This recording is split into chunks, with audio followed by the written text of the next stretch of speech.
Alright guys, welcome back to the channel. This is the Washington Wizards versus the Portland Trail Blazers. Full game highlights, reaction, and review. Let's jump right into it. We started this game. No Jeremy Grant. So we were definitely looking for no Nurkic as well. So we wanted to see, how we would continue knowing that this was a back-to-back. And it's not just the back-to-back. It's also, it's a back-to-back. It's another back-to-back, you know what I'm saying? Meaning, we've accumulated a couple back-to-backs and 3 games and 4 nights types of things. That definitely does have its effect. But like I said before, it's the NBA. You know what I'm saying? That's the grind. But it does have its effect, and you have to know how to compensate for that, as we see the finish from Kristaps Porzingis. My goodness. Kristaps. Stop it. Finish right there. We had nobody to guard him this game. It was a complete mismatch. And they utilized it. I mean, KP doesn't always utilize his mismatches the way he should, nor is he required to. He's just not that type of player where they really ask to do that a lot. I mean, he has the ability. He just doesn't seem to have that kind of desire game in and game out, from on the outside looking in. But nice finish right there from Ant. But he definitely had the advantage this game and took advantage of it. We played a lot of zone, as you see Trendon Watford, who definitely utilized his quickness against KP. And this was a good opportunity for Trendon Watford, for T-Dub to get some good minutes, against a high level opposition at that position. You know what I'm saying? At least as far as the challenge, you know what I'm saying? A high level challenge, having to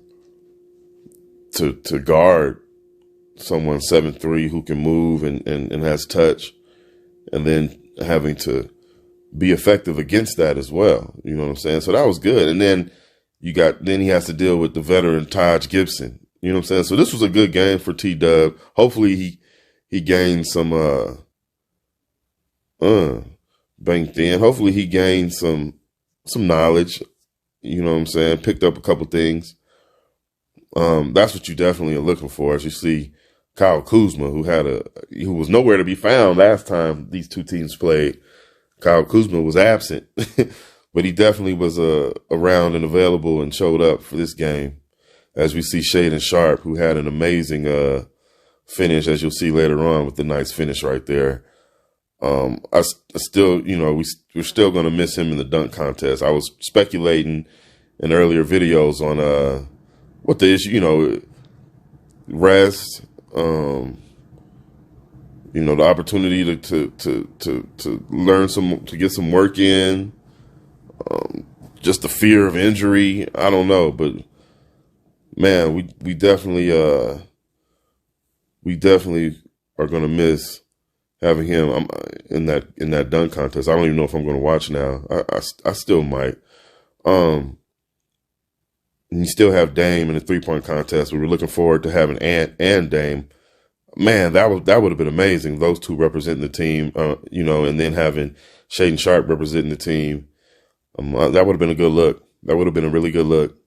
Now we're down to just Dame, which is still fine, which is still a good look. Shout out to Dame and what he's done and accomplished this season, individually, because I don't know how much the team will go, how far the team will go. But Dame has done a wonderful job. So we're looking forward to him representing the franchise, All-Star Weekend festivities. We've been hearing some talk, on people using the word tank. There's no way you can tank with a player like Damian Lillard. I mean, I'm just saying he's not gonna not be Dame. You know what I'm saying? This particular game, though, as I said in the last video about him, just locked in the zone. This particular game, things kind of felt forced a little bit. You know, there was not really a good flow, a good rhythm. And again, back to back, a few back to backs, the accumulation of that. I didn't even mention the new guys. You know what I'm saying? And then having the new guys, you're basically starting over. Oh my goodness, I missed that. My goodness. And Drew went up and challenged it like he didn't really, he didn't have that conviction when he challenged it. He kind of challenged it with, he got me. And he got you. But I didn't even mention having the new guys, and you have to, get that continuity again, that chemistry, and guys have to learn. That's why you saw a lot of zone this game, as far as our defensive assignments, responsibilities, philosophy, all those things, which we're starting over basically, and the Wizards took advantage of it. I mean, here it is. Bang. You know what I'm saying? Shaedon Sharpe, I can fly. You know what I'm saying? Taking off. You know what I'm saying? See Cam Reddish with the nice finish right there. But it's basically you're starting fresh. So this team is definitely not tanking. But it definitely is committed to rebuilding. You know what I'm saying? That basically is what that shifting was just, making it known that you're committing yourself to rebuilding, not just retooling. Remember I was saying earlier, I didn't want to use the word rebuild. I'm not afraid to use that word right now. You know what I'm saying? I'm not afraid to use that word right now. And it hurts because I'm looking at Dame do that. You know what I'm saying? And hopefully this is one of the fastest, most effective rebuilds in NBA history. Because that guy, Damian Lillard, man, he the way he's playing basketball, he deserves it. Let me get back to this game though. Things felt forced, you know what I'm saying? You can tell Dame was definitely trying to carry the team. One thing Dame does well, as opposed to one of my favorite players of all time, Allen Iverson. Allen Iverson almost forced everything. You know what I'm saying? AI was just about going to go take whatever it was out there that he can get. Dame Dollar does a great job of not only allowing the game to come to him, but then taking those shots that are available, as we see Bradley Beal, with the dunk finish over top of Drew. Drew didn't have a good day today protecting the rim. He didn't have a good game protecting the rim. But nonetheless, he was still present, he was still there, and he was challenging. As you see Shaedon Sharpe with the corner three. That's what we want from Drew. We want Drew still with that appetite to challenge. So good job, Drew. Keep challenging, man.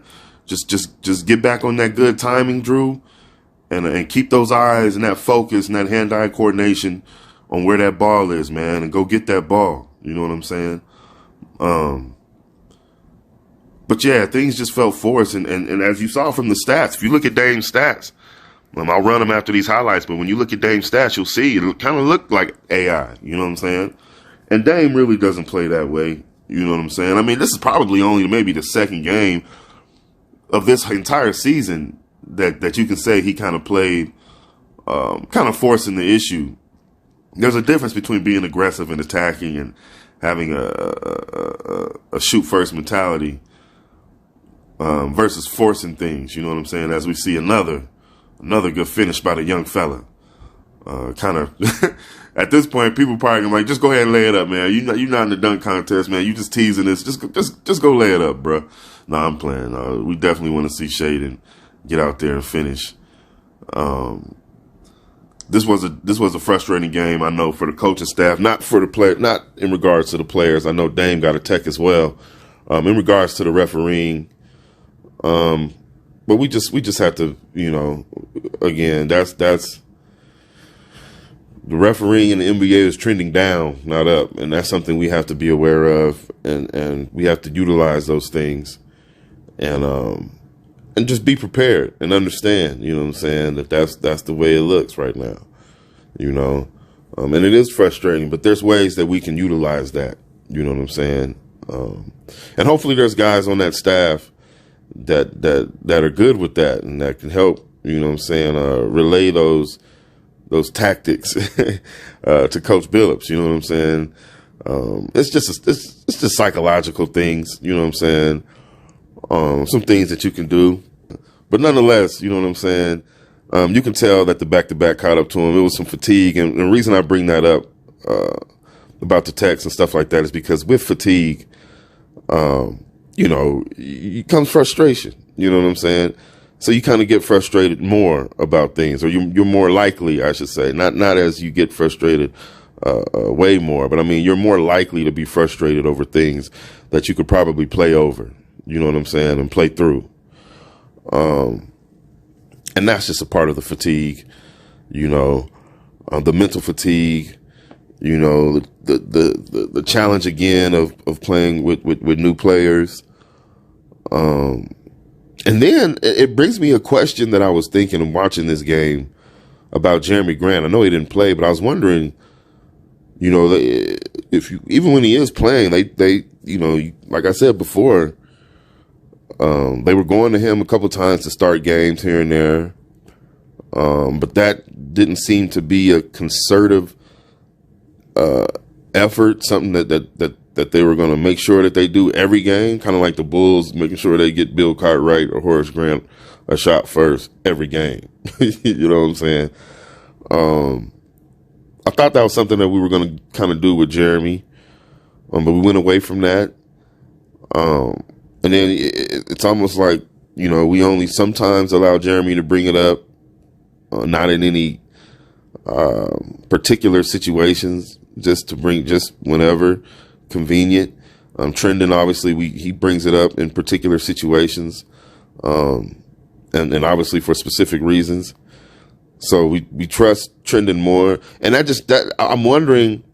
Obviously, that's a part of ability and awareness, but I'm also wondering if that's a part of knowing if Jerami is committed to being here long term.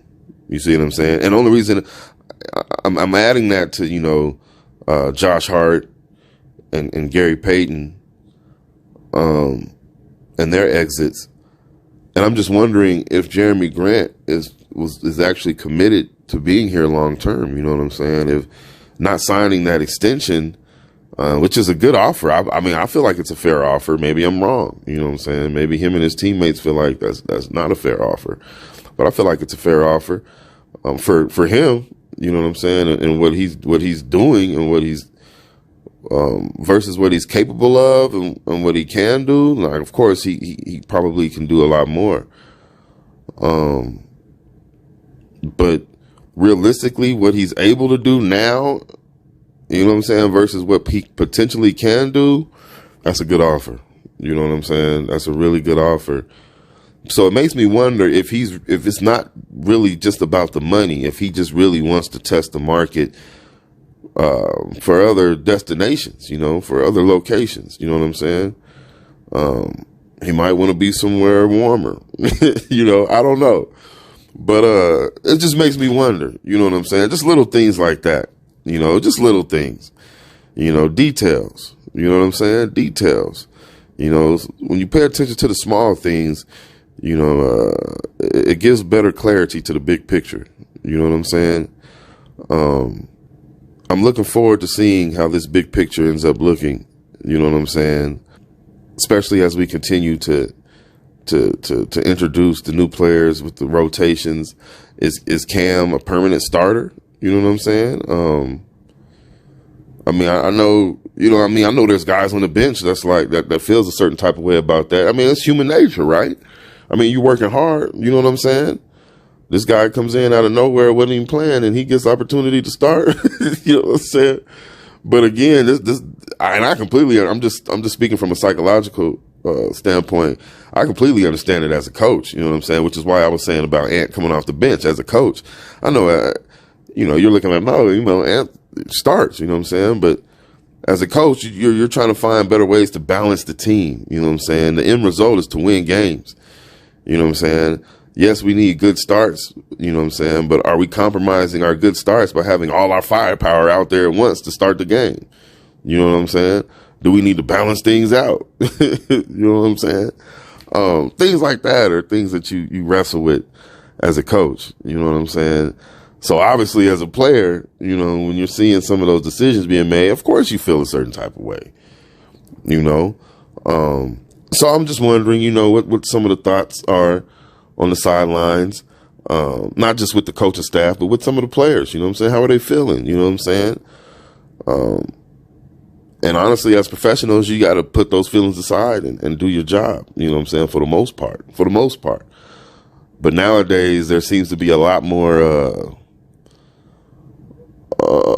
leeway when it comes to emotions and feelings and human nature and error and all of that. You know what I'm saying? So I'm looking forward to seeing how this is managed and how the team grows and gets better from here. You know what I'm saying? I was paying attention to Dame saying how much he understands how to control the game. But you got to be careful with that. You know, you got to be careful. You have to also trust your team, and understand that moving that ball and playing good team ball, you know, can get a lot accomplished in a lot of different ways. Maybe more so than just one person being able to control or dictate the game. You know what I'm saying? But we're looking forward. I'm definitely looking forward to seeing how this team grows, how the coaching staff grows, and seeing, you know, the end result. You know what I'm saying? How the front office grows, you know. So we're looking forward to that. You know what I'm saying? So I appreciate you guys for joining me. Thank you for watching. Remember to like, comment, share, and subscribe. And I'll see you guys on the next one. All right.